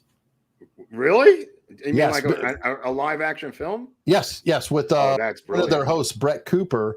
Wow. And I think they're going to put in like $50 million. Well, they do have a bunch of screenwriters up there. What's his name? The tall guy. Boring. The head of it is right. I mean, there's a couple of screenwriters who work up there. I don't know how successful they are. Andrew Clavin. Clavin is one thing. Clavin's written a bunch of movies. He's a very legit writer and screenwriter. As a matter of fact, he wrote that Clint Eastwood movie that got an Academy Award. I forgot the name of it, but not The Unforgiven. No. I forgot the one he did, but he did do a Clint Eastwood one, and quietly has been in there. Let me see. Kurt Burkhalter, Otto Eisenschmidt documented in 1937, Stanton impressed 37,000 civilians in Union states. Real historians admit 20,000. Stanton was a okay. Okay, so what is it? 37,000, 100,000, or 20,000? I don't know. Stanton was a dick. Obviously, he's a dick. Stanton was a dick. Stanton might have been involved in the conspiracy to kill Lincoln. Yeah, everybody should watch our show. You might want to look at the Lincoln conspiracy one there, anti-Stanton. Yep. Ginger Nichols. Theo Vaughn has been in AA for many years now, and he hardly talks about it, and he only relapsed literally maybe twice in all that time, Mark. FYI. I don't know. I just watched the show for 30 minutes. That's all he talked to. What are you talking about, Ginger Nichols? Watch the show with Tucker Carlson. He talks about it for 30 minutes. Watch the interview with Robert Kennedy. He talks about it for 1 hour. Give me a break, lady. What the hell are you talking about? Been in AA for many years. He claimed today he's got 18 months. They got to be consecutive, lady. You can't. Well, and that's kind of what I was saying. I was like, I know he's been, in the program for a long time. So I was like, oh, he must have relapsed. I didn't mean it to be cruel. I understand people relapse all the time, and that's why it's a lifelong deal. That's why there's an 11th tradition. So, David Parsons, Mark, moved to Amarillo, Texas. We have What's Pantex? What's Pantex? I don't know, but they also have wind turbines and sod poodles. What's a sod poodle? Is that a type of poodle? Dude, this is some localized stuff here. This is from the Mayor Parsons of Amarillo, Texas. The mayor is trying to promote all these different things, the wind turbines as a tourist attraction. Now, on the wind turbines, when they turn, they play country music, usually Bob Wills and the Texas Playboys, which is one of the benefits of their wind turbines down there in Amarillo. God, that would be the most painful thing in the world. Warrior Big Mouth, Mark, are you still in X jail? Yes, I'm He still is in not there. an ex-con. Or are you an ex-con? No, I'll be out. Well, you're an ex-convict. Sunday, I guess. Sunday. National Speedway, Joey Chitwood and the race cars. Sunday. Ooh. Pasha, Boxer Rebellion. No briefs for you, I take it. Again, you could take the Boxer Rebellion a different way. I was using the dog analogy, but you could take, I think there's all kinds of analogies. That was a weird rebellion. Yeah, it was. Yeah, it was. They were not happy. No. So that goes through, finishes all the super chats, and we are going to. Do we go over to the other team now, or what happens? Yeah, well, we're already there. We're going to stay on locals for a little bit more, and everyone, there's a link in the description. It'll take you right to this. There's a link on Rumble as well. Very briefly, just want to talk about it because I have gotten some pushback from different people, and I understand. We deliberately are doing this with locals because locals is stable. It helps support us. It's a very important thing, but we're doing it in a manner where you can watch it for free. You can be a member for free. No money is required. You can go there. You'll catch the after party, watch all the rest of it. I'm not doing that up behind that. That's great. It's a mascot. Dude, I want to see the minor league team. I don't care about the, well, I'll see the mascot too, the Sod Poodle. I like Is that the name of the team, the Sod Poodles? That's no, hysterical. The Amarillo Sod no, the Poodle? Sod Poodle is the name of the prairie dog, I guess. Right, but it says the mascot for, what's the name of the minor league team? The Amarillo Prairie Dogs, or? I don't know. The Sod Poodle. I don't know, but crazy. So, everybody, if you want to support Mark, he's got a PayPal. If you want to support me, I've got a PayPal. See all these books in back of me? All these books, and I'll read these names next week. All these books came from the JFK Book Fund, and there's other books, obviously not JFK, but stuff about William Donovan and Audible books and everything. All of that is earmarked in my house to go towards these books who are donated. The money for the books is donated through PayPal or Cash App or whatever you send to Eric or whatever. Somehow it'll get back to me. So thanks. All right. And I hope that people are heading over to locals right now on structure.locals.com. We're going to play the outro and see you soon.